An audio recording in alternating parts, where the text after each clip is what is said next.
Bonjour tout le monde. Je vous remercie, ça m'a fait plaisir.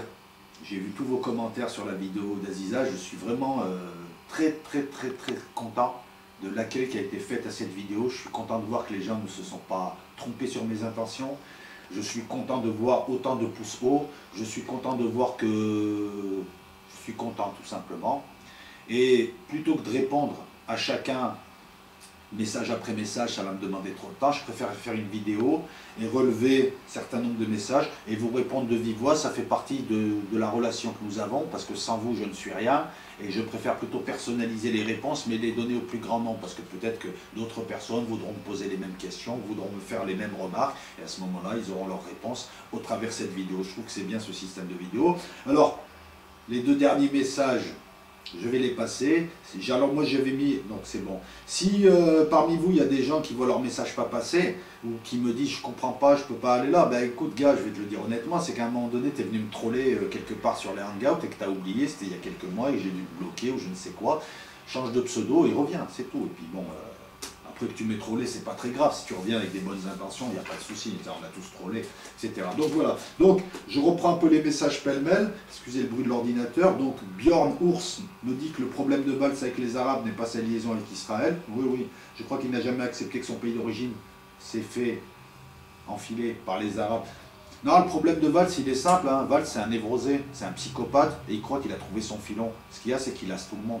Il est en pleine névrose. J'occulte pas le problème. Hein. C'est pas... Il y a des soucis, mais le gars là, il en fait trop, quoi. Il saoule tout le monde, je crois qu'il commence à saouler même les premiers intéressés, quoi. Il ne parle que de ça, quoi. Et puis voilà, le problème numéro 1 en France, c'est ça, il ne parle que de ça. Je pense qu'il saoule même les gens qu'il prétend défendre et qui n'ont pas besoin de lui. Hein. Il est démonétisé, il est déclassé, il est clivant. Ce type-là est un raciste. Et je pèse mes mots, ce type-là ne sert à rien, ce type-là était Premier ministre de la France, et sa seule préoccupation, il fait du tort, hein. Il fait du tort à la cause, il fait du tort à la lutte contre l'antisémitisme. Il fait beaucoup de tort. Ce gars-là est un opportuniste, pas très intéressant. Donc Bjorn Ours, merci de ton intervention. Vertu, salut locaux, j'aime bien quand t'es comme ça, oui carrément. Ouais bon, je préfère pas te répondre, hein, il y a quand même... Non mais il faut, Vertu, tu sais, il y a les petites gens. Je reprends pas ton message parce qu'il y a des termes qui peuvent être mal interprétés par d'autres personnes, hein, mais il n'y a pas de race de vipère. Il y a des gens. Séparer le bon grain de l'ivraie. Je vous ai dit, je vous le redis encore une fois, les clivages, ils sont autres. Ce n'est pas des clivages de nationalité, ce ne sont pas des clivages faits par la couleur de peau, ce ne sont pas des clivages, c'est essentiellement des clivages économiques. Le bon grain de l'ivraie. Tu sais quoi? Dans chaque religion, dans chaque ethnie, dans chaque pays, il y a des gens bien et des gens pourris. Et c'est ça. C'est ainsi qu'il faut entendre la parabole de Jésus, distinguer le bon grain de l'ivraie, sinon c'est trop facile. Il n'y a pas une religion qui va gagner, les gens de bien ils sont partout, il n'y a pas de race de vipère. Ou alors si, il y a une race de vipère, mais c'est des gens de toutes couleurs. Je vous ai dit, dans le monde il y a des problèmes, il y a des gens qui nous dominent, il y a des complots, il y a des salopards, mais ils ne sont pas spécialement de telle ou telle ethnie ou telle religion. Ils ont tous les bords. C'est pour ça que je rigole quelquefois en disant silicionistes. C'est pour me foutre de la gueule des gens qui mettent tout sur le dos des sionistes. Quand il y a un problème en Chine, silicioniste. Quand il pleut, silicioniste. Non, c'est stupide. Le monde est complexe et nuancé. Il y a des problèmes, il y a des luttes d'intérêts, et il y a des gens bien, même chez les sionistes, comme tu dis. D'ailleurs, qu'est-ce que le sionisme? On est dans une ère post-sioniste. Il faudrait déjà définir les termes, à mettre une convention. Donc voilà, donc oui, il faudrait que les gens se discutent, se parlent. On n'est pas forcé d'être d'accord, mais déjà, parlons-nous. Mettons nos divergences sur la table, calmement. On n'est pas obligé de se mettre d'accord sur tout, mais au moins déjà on se parle et ça évite que certains nous manipulent. Moi je pense que voilà, eux ils pratiquent la verticalité, nous il faut qu'on soit dans l'horizontalité. Distinguer le bon grain de l'ivraie, le bon grain est partout et l'ivraie est partout, même dans ta propre famille. Merci Frédéric Saunier, tu m'aimes bien, ben moi j'aime bien que tu me suis. Coucou à la Suisse, beau pays, belle montagne, merci à toi. Et je le dis sincèrement, je suis de Grenoble, donc tu vois, je suis de Grenoble, la Suisse, je connais un petit peu quand même. Triadou, j'aime bien ton surnom. Les Khazars se considèrent au-delà de l'humanité. Moi, je dirais qu'il y a des gens qui se considèrent au-dessus de l'humanité dans toutes les ethnies, même Khazars. Parce que ce que tu appelles Khazars, je crois que c'est les Ashkénazes. Il y a beaucoup de gens qui sont très bien. Hein. Voilà, c'est toujours pareil. Ne te fais pas avoir. Il y a des gens. Et tu sais comment? Pour pas te faire avoir, c'est très simple. Tu regardes les gens un par un. Chacun est un individu. hein, et il est responsable que de ses faits et gestes. Même sa femme, même ses enfants ne sont pas responsables de ce qu'il fait. Sinon, on revient dans le tribalisme, on revient dans l'amalgame. Tu vois ce que je veux dire? On revient au Moyen-Âge. Nat Dupont, ben merci. La France va être sauvée, t'inquiète pas. Il y a des gens qui travaillent pour ça. Carrie Loki, pareil. Alors je passe Monsieur Caillou, Christus Rex. Je te remercie Christus Rex, le roi Christ, de confirmer mes propos. Effectivement, nous sommes la génération qui avons vu le monde et la société basculer. On est passé d'une société bloquée, guindée, mais qui avait le mérite de nous donner des cadres et de nous garder dans une certaine structure, à une société complètement diabolisée. Moi j'ai vu ça à partir des années 80 avec l'accélération des années 90 et l'américanisation de notre société et la wahhabisation des quartiers. Pareil, tu ne l'as pas dit toi, mais effectivement SOS Racisme, tout ça, tu sais, à 14 ans j'avais compris leur escroquerie et déjà ils m'insultaient parce que je les voyais se transformer quand je leur disais, je ne comprenais pas, les gars ils venaient me chauffer, ouais les blancs c'est des racismes, je ne comprenais pas moi. Maintenant j'ai compris leur combine.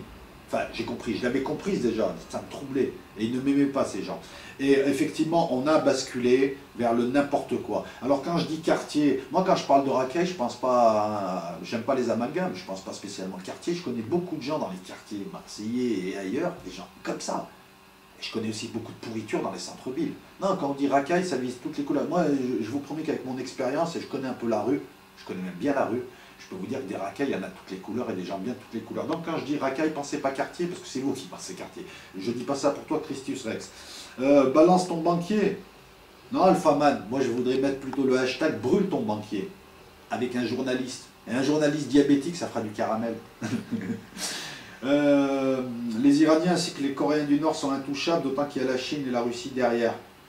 Oui, non, mais bon, l'Iran va se battre contre les Saoudiens, je pense que ça va se passer. Comment ça va se passer? Il y aura une provocation saoudienne.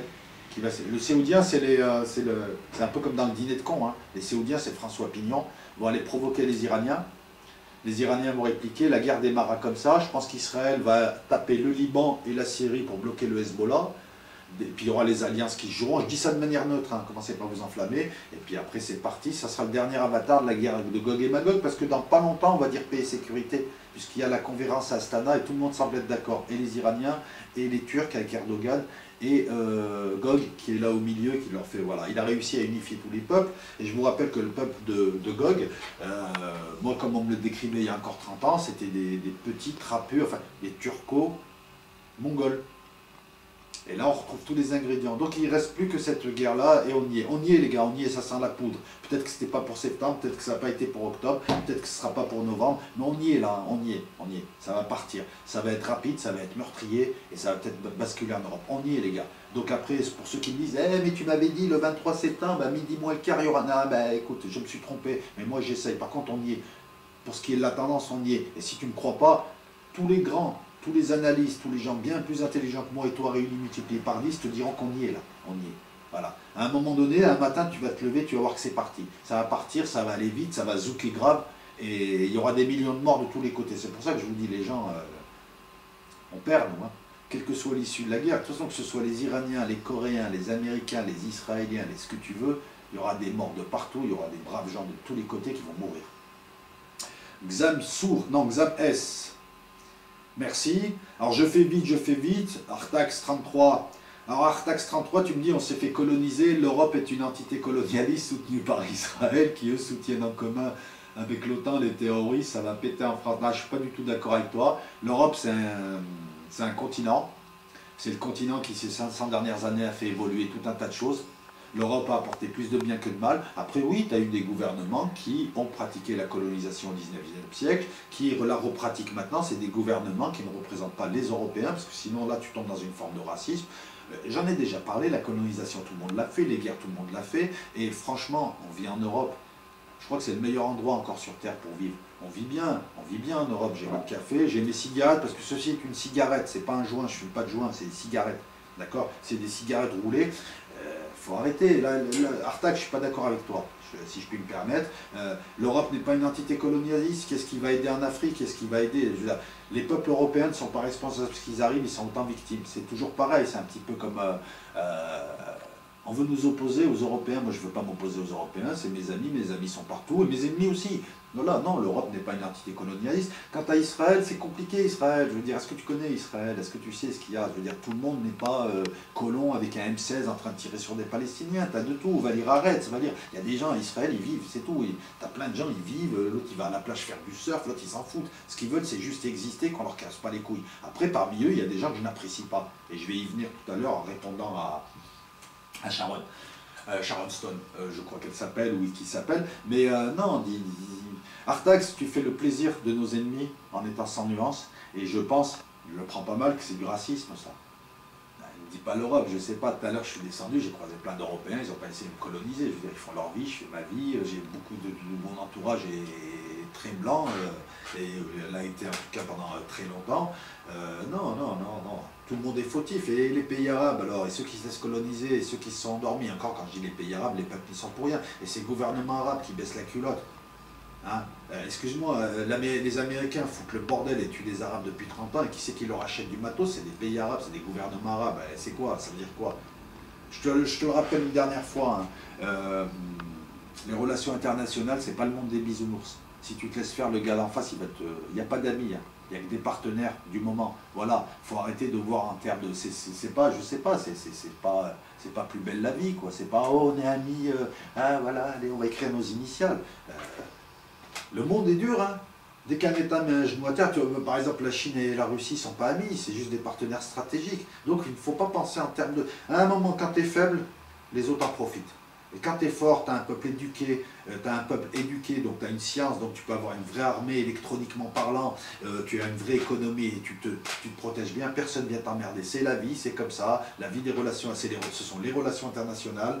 Si tu, si tu n'es pas fort, eh ben, on te tombe dessus, tes meilleurs amis te tombent dessus, c'est comme ça. Non, l'Europe n'est pas une entité colonialiste. L'Europe, ce sont les arts, ce sont les lettres, ce sont l'architecture, c'est la nourriture, c'est l'humanisme, c'est des grands concepts. C'est ceux qui ont repris l'héritage arabe, l'héritage musulman, l'héritage indien et chinois, qui ont fait monter les mathématiques, qui ont permis les machines qui nous soignent, qui ont permis les machines qui nous donnent du confort, qui nous donnent du bien-être. Et voilà, cette diabolisation de l'Europe, moi je ne la partage pas avec toi. Il fait bon vivre en Europe, hein, notamment en Europe occidentale, encore une fois, même s'il y a beaucoup à dire. Après, moi, je peux critiquer mon pays, on est dans la démocratie, mais je ne vais pas dire que mon pays, c'est des colons. Le français moyen, il n'a rien colonisé personne, le français moyen. Mes parents sont algériens, l'Algérie a été une colonie de peuplement, je le dis de manière neutre, hein. On ne va pas relancer les histoires de part et d'autre. La plupart des gens qui se sont installés, ce n'étaient pas des Français, il y avait des Alsaciens, mais c'était surtout des Espagnols, des Italiens, des Maltais. Le français n'est pas colon, le français a très peu immigré. C'est d'ailleurs pour ça qu'on a perdu la Louisiane, qu'on a perdu une partie de l'Amérique du Nord. Hein. La Louisiane qui n'est pas l'État actuel, mais qui faisait un tiers d'eux. On n'arrivait pas à trouver des gens, enfin moi à l'époque j'y étais pas, mais ils n'arrivaient pas à trouver des gens pour aller peupler la Louisiane. Il y avait très peu de Français, c'est pour ça que les Anglo-Saxons en ont profité, alors qu'eux fuyaient la misère. Ah non, il fait bon vivre en France, je ne suis pas d'accord avec toi. Sylvie Lessard, je te remercie. Alors tu as écrit que M. Ramadan était une vieille salope. Mais non, mais ne réponds pas, enfin Sylvie, en tout cas sur ma page, tu dis ce que tu veux, parce que tu interviens souvent à Essian, de manière bien, tu dis ce que tu veux, oui, c'est une vieille salope, ouais, c'est une grosse merde en plus. S'il n'est pas content, il n'a qu'à nous attaquer. Monsieur Caillou, mes interventions, je vous le dis, parce que des fois je vois des gens s'embrouiller entre eux, à partir du moment où il y a de l'argumentation, je prends tous les avis. Donc arrêtez de vous prendre la tête entre vous, et je ne parle pas de Sylvie, je parle en général, vous prenez pas la tête, n'attaquez pas des gens comme Sylvie qui donnent son avis, elle a le droit de penser ce qu'elle veut, on est en démocratie. En tout cas sur ma page on est en démocratie.